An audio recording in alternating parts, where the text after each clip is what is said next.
ഇടുക്കി നെടുങ്കണ്ടത്ത് അമ്മയെയും മൂത്ത സഹോദരനെയും കൊലപ്പെടുത്തിയ പ്രതി സജി റിമാൻഡിൽ. 14 ദിവസത്തേക്കാണ് സജിയെ നെടുങ്കണ്ടം കോടതി റിമാൻഡ് ചെയ്തത്. മെയ് 4-ാം തീയതിക്ക് ശേഷം പ്രതിയെ പോലീസ് കസ്റ്റഡിയിൽ വാങ്ങും. സ്വത്ത് തർക്കത്തിന്റെയും വിവാഹം കഴിക്കുന്നതിനെ എതിർത്തതിന്റെയും പേരിലായിരുന്നു കൊലപാതകമെന്നാണ് പ്രതിയുടെ മൊഴി.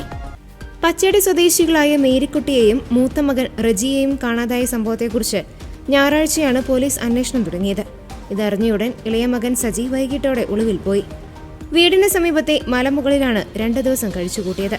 വീടിന് സമീപത്ത് കുഴിച്ചിട്ട നിലയിൽ മൃതദേഹങ്ങൾ കണ്ടെത്തിയതോടെ പോലീസ് അന്വേഷണം ഊർജിതമാക്കി. രാവിലെ മുതൽ പോലീസ് നായയെയും ഡ്രോണും ഉപയോഗിച്ച് നാട്ടുകാരുടെ സഹായത്തോടെ സമീപത്തെ പറമ്പുകളും പാറപ്പുറങ്ങളുമെല്ലാം അരിച്ചുപെറുക്കി. പിടിയിലാകുമെന്ന് മനസ്സിലായതോടെ 12 മണിയോടെ സജി മലയിറങ്ങി.